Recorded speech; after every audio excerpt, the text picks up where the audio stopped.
الله أكبر الله أكبر. وما صلبوه ولكن شبه لهم وإن الذين اختلفوا فيه لفي شك منه ما لهم به من علم إلا اتباع الظن وما قتلوه يقينا بل رفعه الله إليه وكان الله عزيزا حكيما. وإن من أهل الكتاب إلا ليؤمنن به قبل موته ويوم القيامة يكون عليهم شهيدا. فبظلم من الذين هادوا حرمنا عليهم طيبات أحلت لهم وبصدهم عن سبيل الله كثيرا وأخذهم الربا وقد نهوا عنه وأكلهم أموال الناس بالباطل وأعتدنا للكافرين منهم عذابا أليما. لكن الراسخون في العلم منهم والمؤمنون يؤمنون بما أنزل إليك وما أنزل من قبلك والمقيمين الصلاة والمؤتون الزكاة والمؤمنون بالله واليوم الآخر أولئك سنؤتيهم أجرا عظيما. إنا أوحينا إليك كما أوحينا إلى نوح والنبيين من بعده وأوحينا إلى إبراهيم وإسماعيل وإسحاق ويعقوب والأسباط وعيسى وأيوب ويونس وهارون وسليمان وآتينا داود زبورا ورسلا قد قصصناهم عليك من قبل ورسلا لم نقصصهم عليك وكلم الله موسى تكليما. رسلا مبشرين ومنذرين لئلا يكون للناس على الله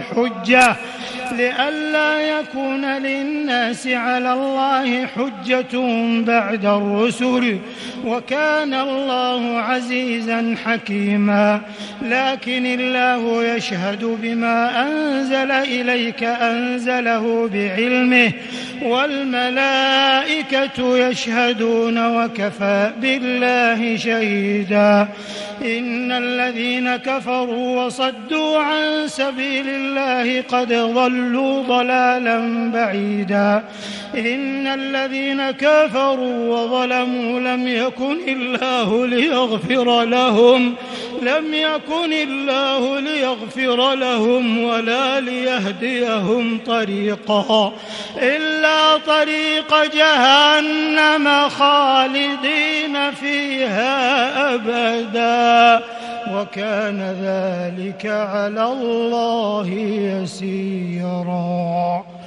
يا أيها الناس قد جاءكم الرسول بالحق من ربكم فآمنوا خيرا لكم وإن تكفروا فإن لله ما في السماوات والأرض وكان الله عليما حكيما. يا أهل الكتاب لا تغلوا في دينكم ولا تقولوا على الله إلا الحق إنما المسيح عيسى ابن مريم رسول الله وكلمته ألقاها إلى مريم وروح منه فآمنوا بالله ورسله ولا تقولوا ثلاثة انتهوا خيرا لكم إنما الله إله واحد سبحانه أن يكون له ولد له ما في السماوات وما في الأرض وكفى بالله وكيلا. لن يستنكف المسيح أن يكون عبدا لله ولا الملائكة المقربون ومن يستنكف عن عبادته ويستكبر فسيحشرهم إليه جميعا. فأما الذين آمنوا وعملوا الصالحات فيوفيهم أجورهم ويزيدهم من فضله، وأما الذين استنكفوا واستكبروا فيعذبهم عذابا أليما ولا يجدون لهم من دون الله وليا ولا نصيرا. يا أيها الناس قد جاءكم برهان من ربكم وأنزلنا إليكم نورا مبينا. فأما الذين آمنوا بالله واعتصموا به فسيدخلهم في رحمة منه وفضل ويهديهم إليه صراطا مستقيما. يستفتونك قل الله يفتيكم في الكلالة إن امرؤ هلك ليس له ولد وله أخت فلها نصف ما ترك وهو يرثها إن لم يكن لها ولد، فإن كانت اثنتين فلهما الثلثان مما ترك، وإن كانوا إخوة رجالا ونساء فللذكر مثل حظ الأنثيين.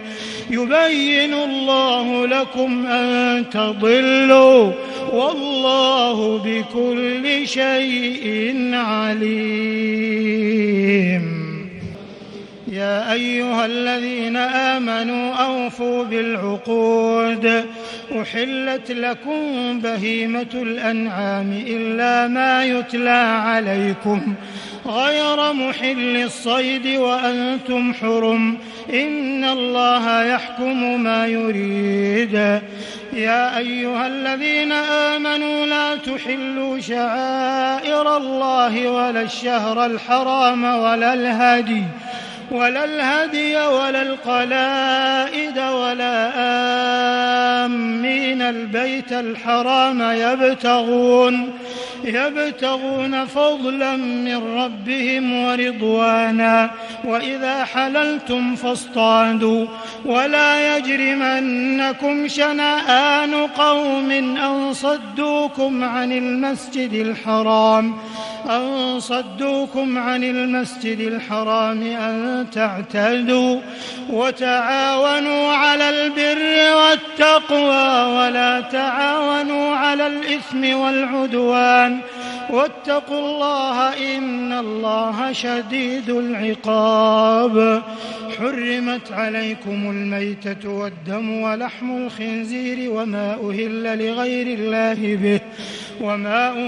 لغير الله به والمنخنقة والموقوذة والمتردية والنطيحة وما أكل السبع إلا ما ذكيتم وما ذبح على النصب وأن تستقسموا بالأزلام ذلكم فسق. اليوم يئس الذين كفروا من دينكم فلا تخشوهم واخشون. اليوم أكملت لكم دينكم وأتممت عليكم نعمتي ورضيت لكم الإسلام دينا. فمن اضطر في مخمصة غير متجانف لإثم فإن الله غفور رحيم. يسألونك ماذا أحل لهم قل أحل لكم الطيبات وما علمتم من الجوارح مكلبين تعلمونهن مما علمكم الله فكلوا مما أمسكن عليكم واذكروا اسم الله عليه واتقوا الله إن الله سريع الحساب. اليوم أحل لكم الطيبات وطعام الذين أوتوا الكتاب حل لكم وطعامكم حل لهم. والمحصنات من المؤمنين والمحصنات من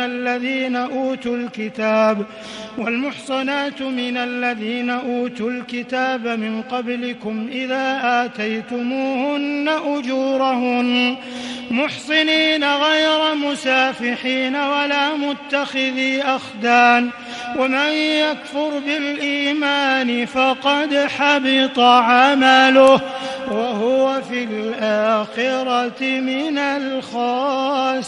الخاسرين. يا أيها الذين آمنوا إذا قمتم إلى الصلاة فاغسلوا وجوهكم وأيديكم إلى المرافق وامسحوا برؤوسكم وأرجلكم إلى الكعبين وإن كنتم جنبا فاطهروا وإن كنتم مرضى أو على سفر أو جاء أحد منكم من الغائط أو لامستم النساء فلم تجدوا ماء فتيمموا صعيدا طيبا فامسحوا بوجوهكم وأيديكم منه ما يريد الله ليجعل عليكم من حرج ولكن يريد ليطهركم وليتم نعمته عليكم لعلكم تشكرون. واذكروا نعمة الله عليكم وميثاقه الذي واثقكم به إذ قلتم سمعنا وأطعنا واتقوا الله إن الله عليم بذات الصدور. يا أيها الذين آمنوا كونوا قوامين لله شهداء بالقسط ولا يجرمنكم شنآن قوم على ألا تعدلوا اعدلوا هو أقرب للتقوى واتقوا الله إن الله خبير بما تعملون.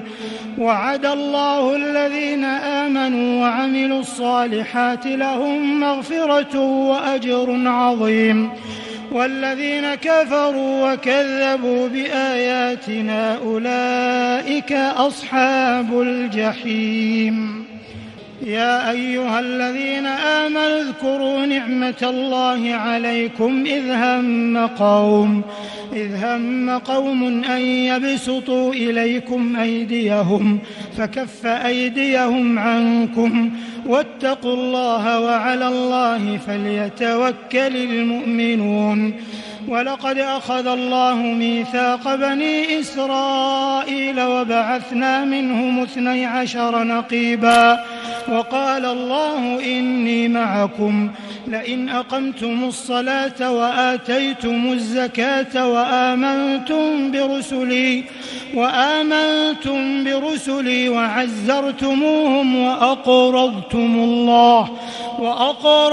الله قرضا حسنا لأكفرن عنكم سيئاتكم ولأدخلنكم جنات تجري من تحتها الأنهار فمن كفر بعد ذلك منكم فقد ضل سواء السبيل. فبما نقضهم ميثاقهم لعناهم وجعلنا قلوبهم قاسية يحرفون الكلم عن مواضعه ونسوا حظا مما ذكروا به ولا تزال تطلع على خائنة منهم إلا قليلا منهم فاعف عنهم واصفح إن الله يحب المحسنين.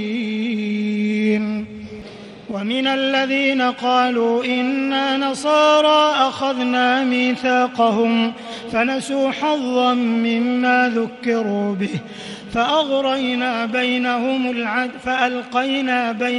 العداوة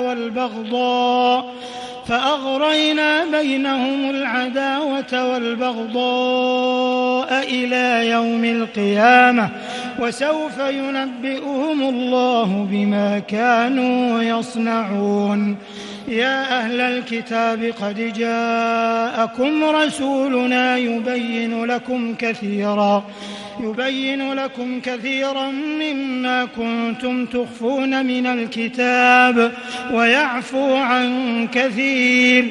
قد جاءكم من الله نور وكتاب مبين يهدي به الله من اتبع رضوانه سبل السلام ويخرجهم من الظلمات إلى النور بإذنه ويهديهم إلى صراط مستقيم. لقد كفر الذين قالوا إن الله هو المسيح ابن مريم قل فمن يملك من الله شيئا إن أراد أن يهلك المسيح ابن مريم وأمه ومن في الأرض جميعا ولله ملك السماوات والأرض وما بينهما يخلق ما يشاء والله على كل شيء قدير. وقالت اليهود والنصارى نحن أبناء الله وأحباؤه قل فلم يعذبكم بذنوبكم بل أنتم بشر ممن خلق يغفر لمن يشاء ويعذب من يشاء ولله ملك السماوات والأرض وما بينهما وإليه المصير. يا أهل الكتاب قد جاءكم رسولنا يبين لكم على فترة من الرسل أن تقولوا ما جاءنا من بشير ولا نذير فقد جاءكم بشير ونذير والله على كل شيء قدير. وإذ قال موسى لقومه يا قوم اذكروا نعمة الله عليكم إذ جعل فيكم أنبياء وجعلكم ملوكا وآتاكم ما لم يؤت أحدا من العالمين. يا قوم ادخلوا الأرض المقدسة التي كتب الله لكم ولا ترتدوا على أدباركم فتنقلبوا خاسرين. قالوا يا موسى إن فيها قوما جبارين وإنا لن ندخلها حتى يخرجوا منها فإن يخرجوا منها فإنا داخلون. قال رجلان من الذين يخافون أنعم الله عليهم ادخلوا عليهم الباب فإذا دخلتموه فإنكم غالبون وعلى الله فتوكلوا إن كنتم مؤمنين. قالوا يا موسى إنا لن ندخلها أبدا ما داموا فيها فاذهب أنت وربك فقاتلا إنا هاهنا قاعدون. قال رب إني لا أملك إلا نفسي وأخي فافرق بيننا وبين القوم الفاسقين. قال فإنها محرمة عليهم 40 سنة يتيهون في الأرض فلا تأس على القوم الفاسقين.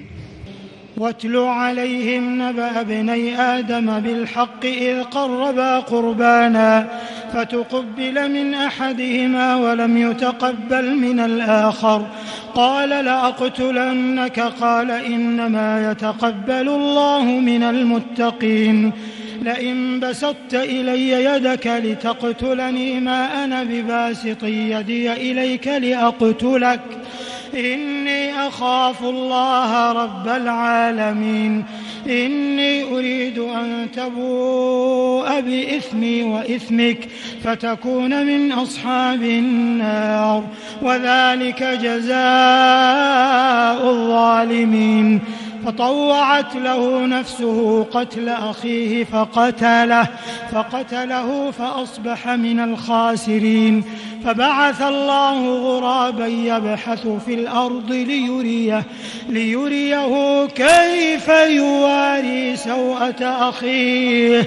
قال يا ويلتى أعجزت أن أكون مثل هذا الغراب فأواري سوءة أخي فأصبح من النادمين. من أجل ذلك كتبنا على بني إسرائيل أنه من قتل نفسا بغير نفس أو فساد في الأرض فكأنما قتل الناس جميعا، ومن أحياها فكأنما أحيا الناس جميعا.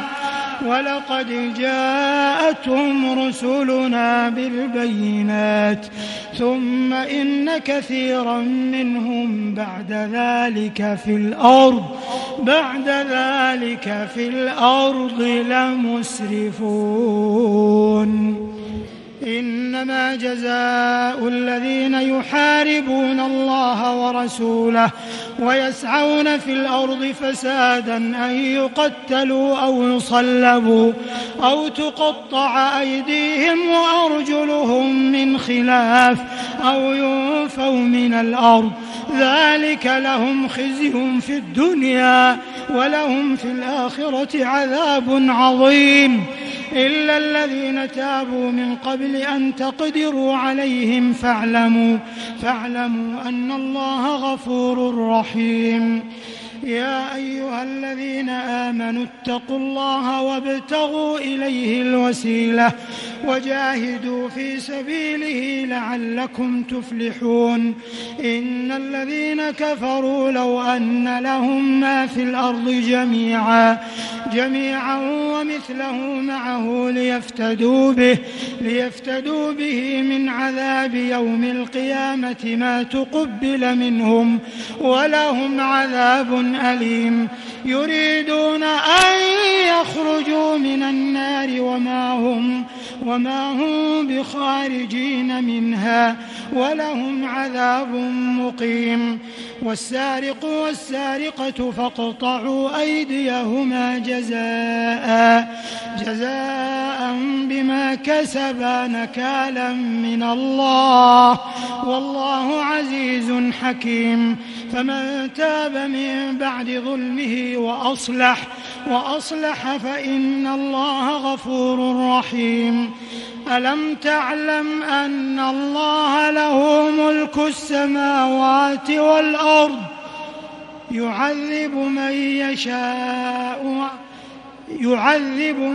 يشاء فمن تاب من بعد ظلمه وأصلح فإن الله يتوب عليه إن الله غفور رحيم.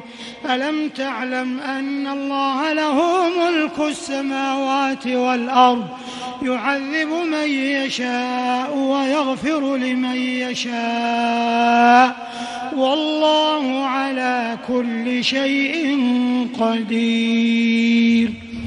سبح اسم ربك الأعلى الذي خلق فسوى والذي قدر فهدى والذي أخرج المرعى فجعله غثاء أحوى. سنقرئك فلا تنسى إلا ما شاء الله إنه يعلم الجهر وما يخفى ونيسرك لليسرى فذكر إن نفعت الذكرى سيذكر من يخشى ويتجنبها الأشقى الذي يصلى النار الكبرى ثم لا يموت فيها ولا يحيا. قد أفلح من تزكى وذكر اسم ربه فصلى بل تؤثرون الحياة الدنيا والآخرة خير وأبقى. إن هذا لفي الصحف الأولى صحف إبراهيم وموسى. قل يا أيها الكافرون لا أعبد ما تعبدون ولا أنتم عابدون ما أعبد ولا أنا عابد ما عبدتم ولا أنتم عابدون ما أعبد لكم دينكم ولي دين.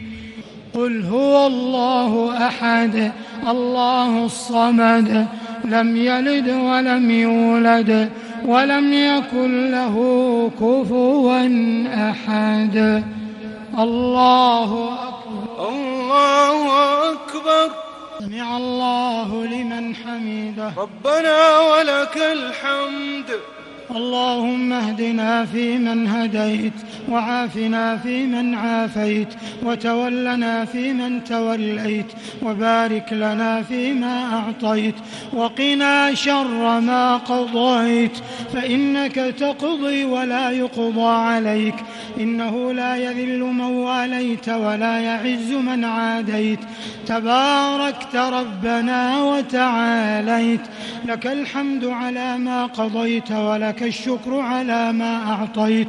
نستغفرك اللهم من جميع الذنوب والخطايا ونتوب إليك لا ملجأ ولا منجا منك إلا إليك.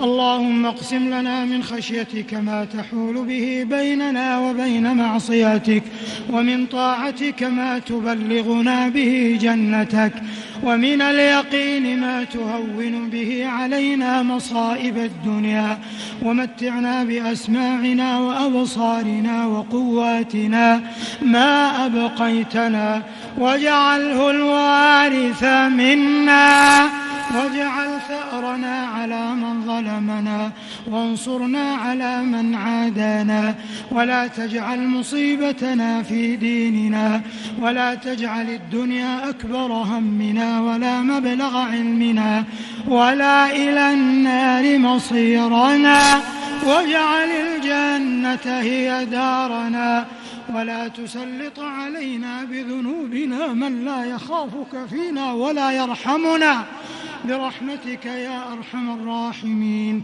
اللهم إنا نسألك الجنة وما قرب إليها من قول وعمل ونعوذ بك من النار وما قرب إليها من قول وعمل. اللهم إنا نسألك الجنة ونعوذ بك من النار. اللهم إنا نسألك رضاك والجنة ونعوذ بك من سخطك والنار. اللهم إنا نسألك فعل الخيرات وترك المنكرات وحب المساكين وأن تغفر لنا وترحمنا وإذا أردت بعبادك فتنة فاقبضنا إليك غير مفتونين يا رب العالمين.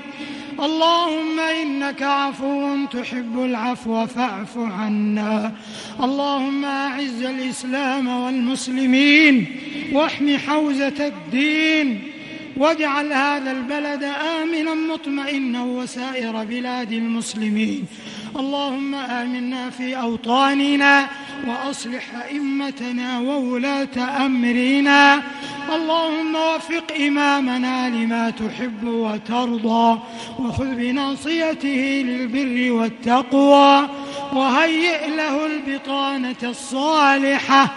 اللهم وفقه وولي عهده وأعوانه إلى ما فيه صلاح البلاد والعباد. اللهم وفق رجال أمننا. اللهم وفق رجال أمننا والمرابطين على ثغورنا وحدودنا. اللهم سدد رميهم ورأيهم. اللهم اشف جرحاهم وعاف مرضاهم وتقبل شهداءهم وردهم سالمين غانمين منصورين يا ذا الجلال والإكرام. اللهم أصلح أحوال المسلمين في كل مكان. اللهم احقن دماءهم. اللهم احقن دماءهم واجمع قلوبهم ووحد صفوفهم واجعلهم شاكرين لنعمك مثنين بها عليك. اللهم اكفنا واكفهم شر الفتن ما ظهر منها وما بطن، يا حي يا قيوم يا ذا الجلال والإكرام. اللهم اشف مرضانا واغفر لموتانا وعاف مبتلانا. اللهم فرج كروبنا، اللهم فرج خطوبنا ونفس كروبنا، واغفر ذنوبنا واستر عيوبنا، واغفر لنا ووالدينا، واجعلنا من عتقائك من النار يا ذا الجلال والإكرام. ربنا آتنا في الدنيا حسنة وفي الآخرة حسنة وقنا عذاب النار. اللهم إنا نعوذ برضاك من سخطك وبمعافاتك من عقوبتك، وبك منك لا نحصي ثناء عليك أنت كما أثنيت على نفسك. ربنا تقبل منا إنك أنت السميع العليم، وتب علينا إنك أنت التواب الرحيم، واغفر لنا ولوالدينا ووالديهم وجميع المسلمين والمسلمات الأحياء منهم والأموات، إنك سميع قريب مجيب الدعوات. وصل اللهم وبارك على سيد الأولين والآخرين ورحمة الله للعالمين نبينا محمد وعلى آله وصحبه أجمعين، وسلم تسليما كثيرا. الله أكبر الله أكبر. السلام عليكم ورحمة الله. السلام عليكم ورحمة الله. السلام عليكم ورحمة الله. السلام عليكم ورحمة الله.